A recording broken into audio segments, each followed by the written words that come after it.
નમસ્કાર વિદ્યાર્થી મિત્રો, ધોરણ 7 દ્વિતીય સત્ર ઇંગ્લિશ ગ્રામર એન્ડ કમ્પોઝિશનમાં આજે આપણે જોઈશું part number 3 the simple past tense એટલે કે સાદો ભૂતકાળ.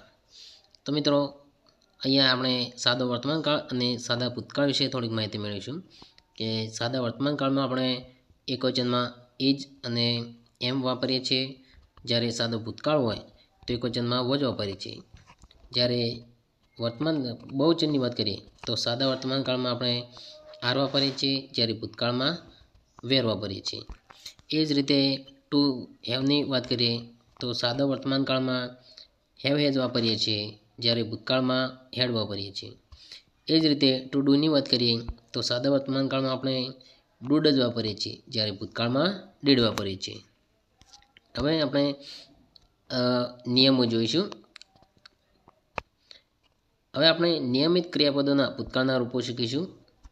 ક્રિયાપદ એટલે કે ટુ સિવાયના મૂળ રૂપને ડી કે ડી પ્રત્યે જોડવાથી જે ક્રિયાપદનું ભૂતકાળમાં રૂપાંતર થાય છે તે ક્રિયાપદોને નિયમિત ક્રિયાપદો કહેવાય છે.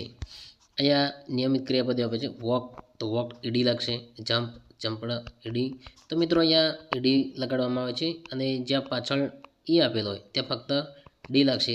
દાખલા તરીકે અહીંયા બીજી લાઈનમાં પ્રથમ આપ્યું છે લવ, તેમાં પાછળ ઈ છે તો ફક્ત ડી લાગશે. ડાન્સ તો ત્યાં પાછળ ઈ છે તો ફક્ત ડી લાગશે.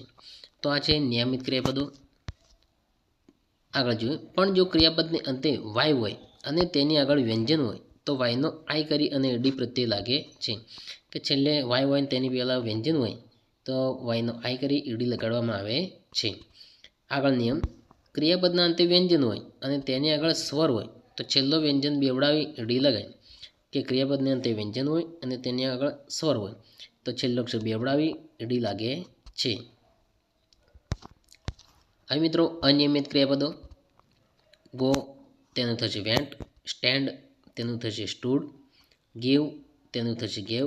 તો મિત્રો આ બધાએ અનિયમિત ક્રિયાપદો આપ્યા છે જે તમારે ખાસ પાકા કરવાના રહેશે.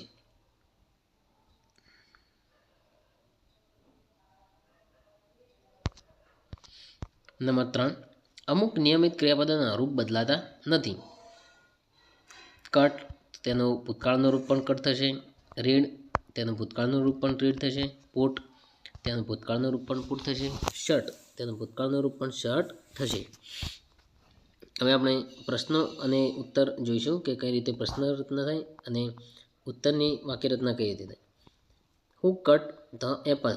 તો સમીર કટ ધ એપલ્સ. તો મિત્રો હું વાળો પ્રશ્ન તમે જાણો છો, નામની જગ્યાએ હુની જગ્યાએ નામ. What did the girls draw? The girls draw a rangoli. તો મિત્રો વોટ, વેર, વેન વાળા વાક્ય રચના એવી બનશે કે WH પ્લસ ડીડ પ્લસ કર્તા પ્લસ મૂળ ક્રિયાપદ પ્લસ અન્ય શબ્દો. અહીં મિત્રો પ્રશ્ન ડીડથી પૂછાય તો યસનોમાં જવાબ કઈ રીતે લખીશું. અહીંયા આપ્યું છે did Tapan write a poem? Yes he wrote a poem. ટૂંકમાં લખી દો યસ હી ડીડ. નોમાં જવાબ લખો no he didn't write a poem. No he didn't, no he didn't ટૂંકમાં લખો. તો મિત્રો યસમાં જવાબ લખો તો આપણે મૂળ ક્રિયાપદ તો આપણે ભૂતકાળનું રૂપ મૂકીશું. જ્યારે નોમાં જવાબ લખવો હોય તો નો સાથે મૂળ ક્રિયાપદ જ આવશે. એ વસ્તુ ખાસ ધ્યાન રાખવી. બીજું ઉદાહરણ આપ્યું છે. હવે મિત્રો આપણે જોઈશું એક્સરસાઇઝ. કૌંસમાં આપેલા ક્રિયાપદોના સાદા ભૂતકાળના રૂપો વડે ખાલી જગ્યા પૂરો. નંબર 1, દીપક ખાલી જગ્યા આ લેટર યસ્ટરડે. તો રાઈટ આપ્યું છે, એનું ભૂતકાળનું રૂપ થશે રોટ. સ્પેલિંગ ખાસ યાદ રાખો. નંબર 2, મિસિસ પટેલ ખાલી જગ્યા us a poem last week. તો ટીચનું ભૂતકાળનું રૂપ થશે ટોટ. નંબર 3, રાહુલ ખાલી જગ્યા a cake in the morning. કટનું ભૂતકાળનું રૂપ કટ જ થશે. નંબર 4, અર્જુન ખાલી જગ્યા us a story last night. ટેલનું ભૂતકાળ ટોલ્ડ થશે. નંબર 5, વિપુલ ખાલી જગ્યા ફાસ્ટ યસ્ટરડે. રનનું ભૂતકાળ રેન થશે. નંબર 6, ધ બોયઝ ખાલી જગ્યા ક્રિકેટ લાસ્ટ વીક. પ્લેનું ભૂતકાળ પ્લેડ થશે. નંબર 7, વી ખાલી જગ્યા અવર પ્રેયર્સ યસ્ટરડે. શેનું ભૂતકાળ શેડ થશે. નંબર 8, અંશ ખાલી જગ્યા the ball in the morning. કેચનું ભૂતકાળ કોટ થશે. નંબર 9, સ્પીકનું ભૂતકાળ સ્પોક થશે. નંબર 10, જમ્પનું ભૂતકાળ ઈડી લાગશે જમ્પડ. નંબર 11, વેલકમનો ભૂતકાળ વેલકમ ઈ તો આપ્યો જ છે એટલે ડી લખશે. નંબર 12 સ્ટોપનો ભૂતકાળ સ્ટોપ પી બેવડાશે. નંબર 13 ફ્લાયનો ભૂતકાળ ફ્લ્યુ થશે. નંબર 14 સિંગનો ભૂતકાળ સેંગ થશે. નંબર 15 ટ્રાયનો ભૂતકાળ ટ્રાયડ થશે. વાયને પહેલાં સ્વર વ્યંજન છે એટલે વાયનો આઈ કરી ઈડી લખશે. એ નિયમ ખાસ યાદ રાખવો. નંબર 16 ડ્રોનો ભૂતકાળ ડ્ર્યુ થશે. નંબર 17 કમનો ભૂતકાળ કેમ થશે. નંબર 18 વિઝિટનો ભૂતકાળ વિઝિટેડ ઈડી લખશે. નંબર 19 બ્રેકનો ભૂતકાળ બ્રોક થશે. નંબર 20 વોકનો ભૂતકાળ વોક ઈડી લખશે. નંબર 21 કમ્પ્લેટનો ભૂતકાળ કમ્પ્લેટેડ ડી લખશે. એ આપેલું છે. નંબર 22 ગોનો ભૂતકાળ વેન્ટ થશે. નંબર 23 મેકનો ભૂતકાળ મેડ થશે. નંબર 24 થ્રોનો ભૂતકાળ થ્રુ થશે. નંબર 25 કુકનો ભૂતકાળ કુક ઈડી લાગશે. તો મિત્રો આ રીતે અહીંયા પ્રથમ પ્રશ્ન પૂરો થાય છે. પ્રશ્ન નંબર 2 કૌંસમાં આપેલા શબ્દોનો ઉપયોગ કરીને પ્રશ્ન વાક્યો બનાવો. Number 1 Vibha broke the glass. મિત્રો અહીંયા વોટવાળો પ્રશ્ન બનાવવાનો છે. અહીંયા સૂત્ર આપ્યું છે WH પ્લસ ડીડ પ્લસ કર્તા પ્લસ મૂળ ક્રિયાપદ પ્લસ અન્ય શબ્દો. પ્રશ્ન બનશે વોટ પછી ડીડ કરતા અહીંયા વિભા છે એટલે વિભા મૂળ ક્રિયાપદ બ્રેક અન્ય શબ્દો નથી. આ રીતે પ્રશ્ન બનશે વોટ ડીડ વિભા બ્રેક.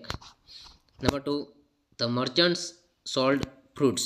મિત્રો અહીંયા હું વાળો પ્રશ્ન બનાવવાનો છે એટલે હુંમાં તો નામની જગ્યાએ હું લખીશું હુ સોલ્ડ ફ્રૂટ્સ. અહીંયા મર્ચન્ટ્સ શબ્દ નહીં આવે. પ્રશ્ન બનશે who sold fruits. Number 3 the dog sat on the mat. અહીંયા વેરવાળો પ્રશ્ન બનાવવાનો છે. સૂત્ર પ્રમાણે લખીશું પ્રથમ WH એટલે વેર, પછી મૂકીશું ડીડ, પછી મૂકીશું કરતા એટલે ધ ડોગ, પછી મૂકીશું મૂળ ક્રિયાપદ એટલે શીટ અન્ય શબ્દ નથી તો where did the dog sit. Number 4 where did number 4 my father went to Jaipur last month.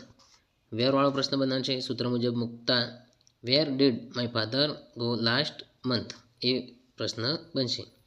Number 5 the boys decorated the room. અહીં હુ વાળો પ્રશ્ન બનાવવાનો છે એટલે નામની જગ્યાએ who decorated the room. Number 6 Tarak ate apples yesterday. અહીંયા વેન વાળો પ્રશ્ન બનાવવાનો છે. When did Tarak eat an apples. Number 7 Saurabh wrote a letter. અહીંયા વોટ વાળો પ્રશ્ન બનાવવાનો છે તો what did Saurabh write. Wrote એટલે મૂળ ક્રિયાપદ રાઇટ થશે. Number 8 the teacher came at 10 o'clock. તો અહીંયા વેન વાળો પ્રશ્ન બનાવવાનો છે. When did the teacher come. Number 9 we sit in the park. અહીંયા વેર વાળો પ્રશ્ન બનાવવાનો છે. પ્રશ્ન બનશે where did we sit. Number 10 Sanjay vent at 9 o'clock. અહીંયા વેન વાળો પ્રશ્ન બનાવવાનો છે તો વેન ડીડ સંજય ગો. તો મિત્રો અહીંયા સૂત્ર આપેલું છે એ મુજબ અહીંયા આપણે સૌપ્રથમ WH મૂકીશું એટલે કે જે પ્રશ્ન બનાવવાનો હોય તે, પછી મૂકીશું ભૂતકાળ છે એટલે ડીડ મૂકીશું, પછી કરતા અને પછી મૂળ ક્રિયાપદ મૂકીશું. મિત્રો અહીંયા મૂળ ક્રિયાપદ આવે એ ખાસ ધ્યાન રાખવું.